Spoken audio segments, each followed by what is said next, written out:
3년에 1억을 만들 수 있는 거고요. 연간 3,210만 원을 만들 수 있는 겁니다. 나는 300만 원도 안 된다, 월급이.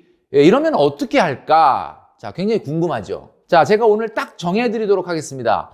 오늘 뭐 이렇게 복잡하게 헷갈리게 뭐 대략 이것이 아니라 그냥 딱 정해드리도록 할 테니까요.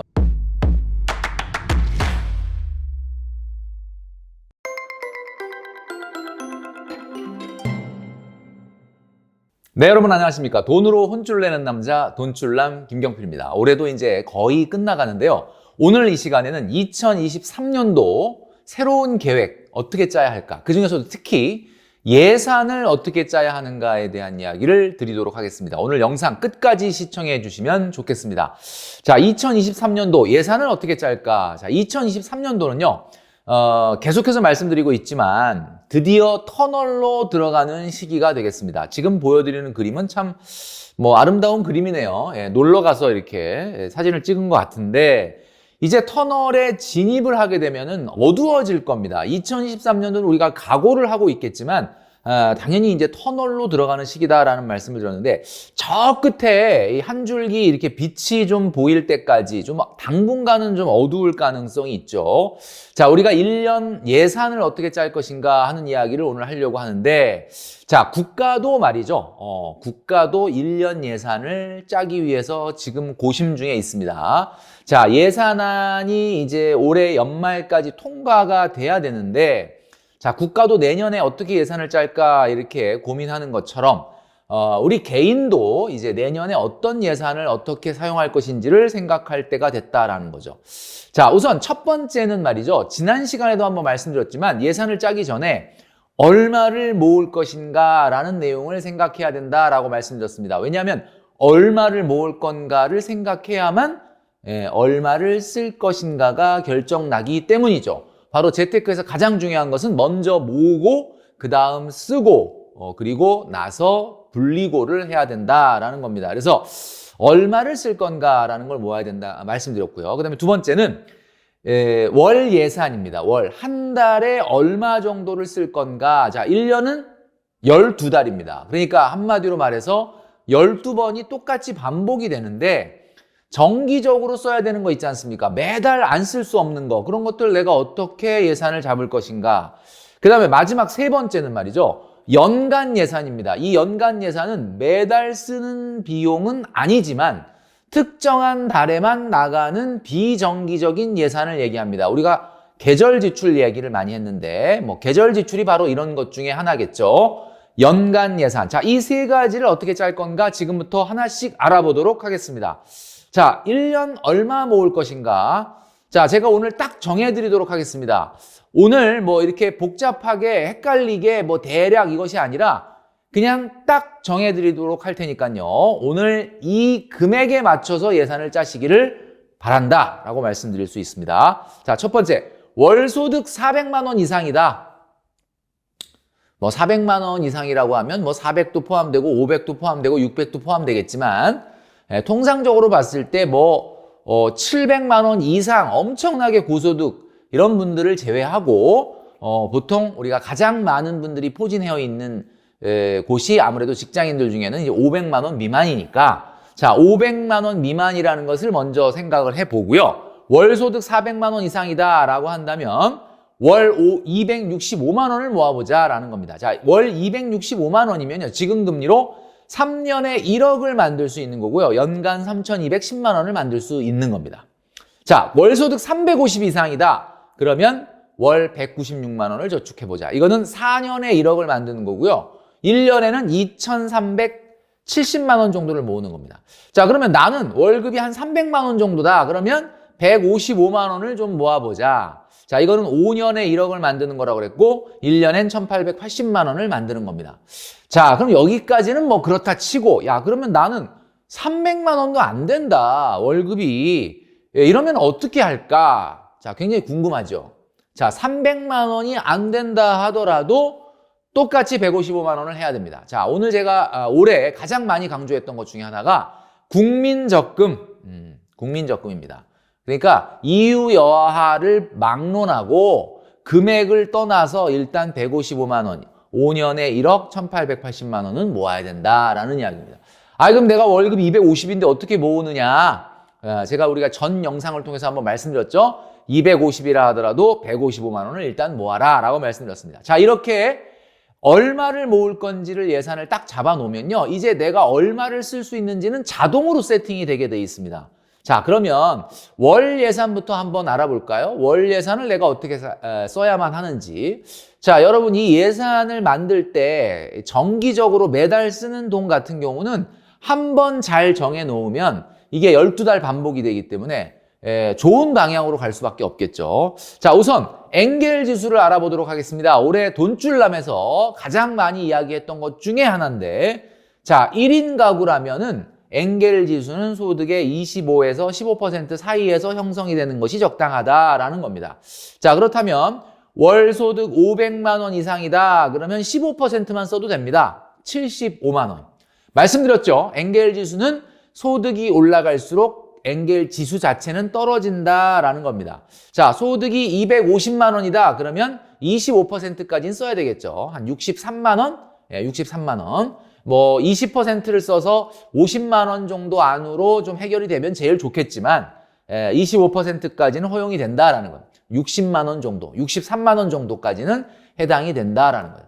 자, 먹는 것에 너무 많은 돈을 사용하게 되면 먹는 것 말이죠. 기본적으로 내가 어떻게 관리하느냐에 따라서 달라지는 거죠. 모든 전기 지출이 다 마찬가지겠지만 12달 똑같이 반복이 되기 때문에 저희가 코로나 시기에는 이 엥겔 지수가 올라갈 수밖에 없었어요. 왜 그러냐면 나가서 식사하는 일보다는 배달을 많이 시키게 되고 또 집안에 있는 시간이 많다 보니까 좀 우울감도 많이 증가하다 보니까 아무래도 요리를 해 먹거나 하는 것보다는 그냥 시키자, 나가서 먹자 이런 것들이 많았다는 거죠. 나가서 먹을 수는 없었지만 배달 같은 경우는 배달 비용이 또 따로 붙지 않습니까? 근데 최근 같은 경우는 이제 그런 것들은 없어졌기 때문에 집에서 이제 식사 같은 것들을 스스로 해결하는 경우도 많고, 자, 이제 내년에는 엥겔 지수는 1인 가구라면 25%를 절대 넘어선 안 된다라는 이야기입니다. 요거에 맞춰서 여러분들 예산을 짜시면 될 것 같고요.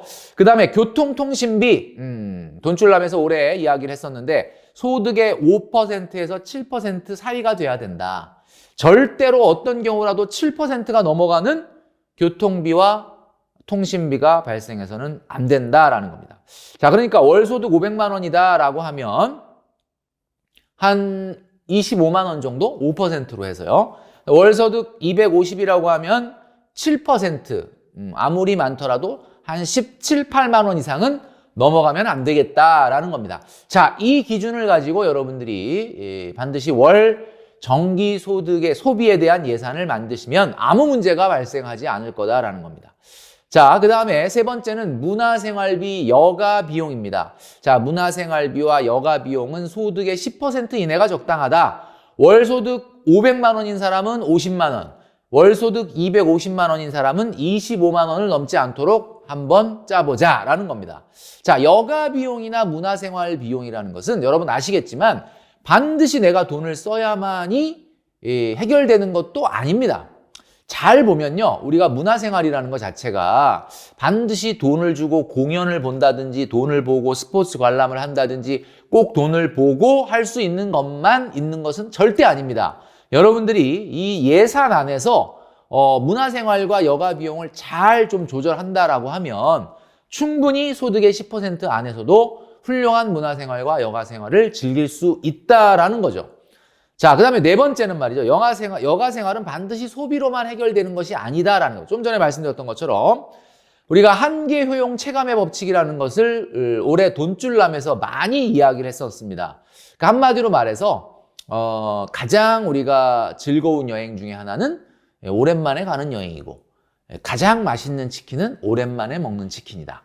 한마디로 예산 안에서 적절한 인터벌을 주면서 소비를 했을 때는 내가 한 번 소비할 때마다 발생하는 그 효용이 가장 최대치의 효용이 될 수가 있지만 너무 반복적으로 예산을 초과하면서 사용하는 여가생활이나 문화생활이나 소비 같은 경우는 한계 효용 체감의 법칙에 의해서 돈은 돈대로 쓰는데도 불구하고 그다지 그렇게 효용이 높지 않은 경우가 많다라는 거죠.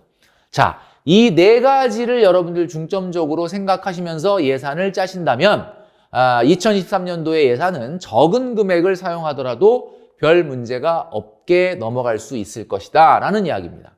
자, 그리고 마지막 세 번째는 말이죠. 연간 예산입니다. 연간 예산. 자, 비정기적으로 지출되는 거 있죠. 1년에 매달 12달 똑같이 반복적으로 지출되는 게 아니라 특정한 달에만 나가는 지출이 있습니다.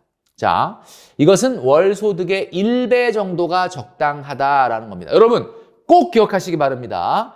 연간 지출, 비정기 지출은 내 월 소득의 몇 배? 1배 이내로 사용해야 된다라는 겁니다. 자, 여행 경비. 자, 이거는 그러면 월급이 300만 원인 사람이다 그러면 1년에 연간 지출로 사용할 수 있는 비용이 그러면 어떻게 되는 거죠? 300만 원인 거예요. 300만 원 안에서 모든 걸 해결해야 되는데 300만 원 안에는 여행도 있고 명절도 있고 이벤트도 있고 겨울옷도 있고 자동차가 있는 분들은 자동차 보험료도 있습니다. 자, 그러면 여행 경비를 300만 원을 쓸 수는 없겠죠. 자, 보시는 것처럼 여행 경비는 월 소득의 50에서 70% 수준 정도가 적당하다. 자, 만약에 월급이 300만 원인 분이다 그러면 연간 비정기 예산이 300만 원인데 그중에 50%면 150만 원이고 좀 더 여행에 돈을 많이 써야 되겠다 그러면 70%를 잡으면 210만 원입니다. 자, 그러니까 여기 안에서 어느 정도 형성이 돼야 된다는 거예요. 자, 왜 그러냐면 올해는 코로나가 이제 극복이 되고 있는 시기고 내년에는 아마 실내 마스크까지도 실내 마스크를 벗는 것까지도 허용이 될 가능성이 높아졌습니다. 그렇다면 아무래도 올해보다는 작년보다는 내년이 여행이나 이런 것들이 좀 많아질 가능성이 있죠. 자, 그렇다면 월 소득 300만 원인 사람이 50%를 가지고 150만 원 갖고 여행 경비를 쓰는 것은 좀 너무 가혹하다. 이렇게 생각이 된다면 뭐 70%까지 올릴 수는 있겠죠. 그러나 50에서 70% 사이에서 더 훨씬 넘어가게 된다면 다른 계절적 지출을 사용하지 못하게 된다는 겁니다. 자, 그러니까 월 소득이 500만 원이다 그러면 뭐 60%인 300만 원, 월 소득의 60%인 300만 원 정도를 여행 경비로 사용할 수가 있겠죠. 월 소득이 250만 원이다 그러면 60%면 150만 원 정도. 아주 높게 잡아도 160, 70만 원 이상은 안 된다라는 겁니다. 자, 그러면 유럽 여행은 언제 가냐? 미국 여행은 언제 가냐? 월 소득 250만 원인 사람은 150만 원이 1년에 여행 경비인데 150만 원 갖고 유럽이나 미국은 여행할 수가 없지 않습니까? 자, 그럼 여기서 우리 여러분들 꼭 기억해야 되는 게 매년 여행을 미국으로 유럽으로 가야 됩니까? 그건 아니잖아요. 그러니까 여러분 그런 경우에는 250이다 그러면 2년 내지는 3년 정도 이 자금을 모아서 가면 되는 겁니다. 자, 그러니까 이 예산은 정확하게 지키셔야 돼요.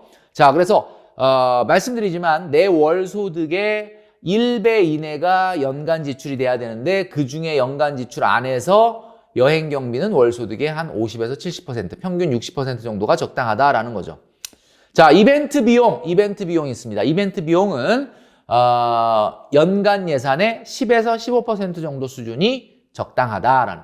자, 이벤트라고 하면은 연인이 있는 분들은 말이죠. 100일, 200일, 300일, 500일 뭐 이런 거.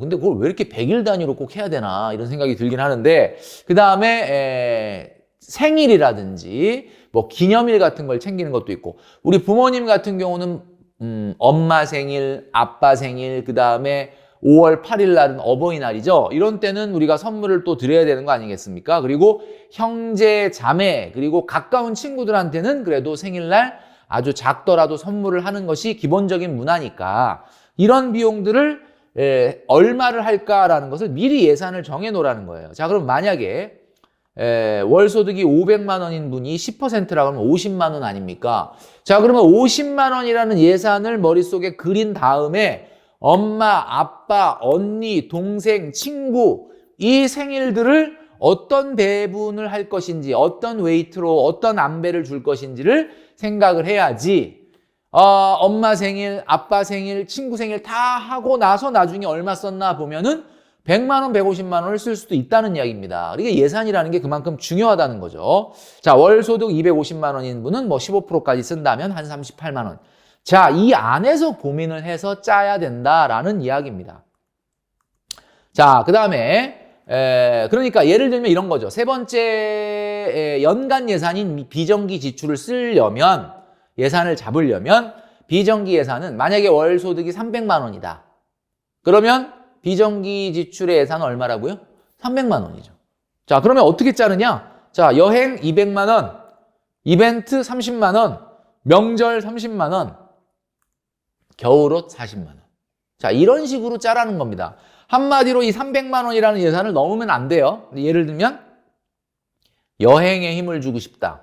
그럼 여행이라고 하는 것은 이렇게 커다란 금액이 되는 거고, 뭐 아무래도 여행에 힘을 줬으니까 다른 애들은 힘을 줄 수가 없는 거 아니겠습니까? 자, 오늘 예산 이야기를 나눠봤는데요. 예산의 어원은 버짓이라고 하는, 이 버짓이라고 하는 어원은 말이죠, 주머니라는 뜻이라고 합니다. 주머니. 자, 그러니까 한마디로 여러분들이 돈을 담아 놓을 수 있는 주머니를 만들어 놓지 않으면 주머니가 터지겠죠. 무조건 더 쓰게 되겠죠. 여러분들 2023년도에는 여러분들의 예산을 명확하게 짜고 그 예산 안에서 정말 잘 나눠서 쓸 수 있는 여러분들이 되시면 좋겠다라는 생각이 듭니다. 예산 안에서 사용한다면 절대로 소비 염려증이 생기지 않는다라는 거죠. 요즘 가계부 앱들이 잘 나오고 있기 때문에 이 앱을 보시면 여기에 생활비 예산, 패션 예산, 식비 예산, 온라인 쇼핑 예산, 뭐 뷰티, 미용 예산 이런 식으로 세분화해서 사용하는 분들도 있습니다. 자, 2023년도는 여러분들이 세분화된 예산을 가지고 경제적 자유를, 더 적은 돈을 쓰더라도 경제적 자유를 느끼는 여러분들이 되시기를 바라면서 영상 마무리하도록 하겠습니다.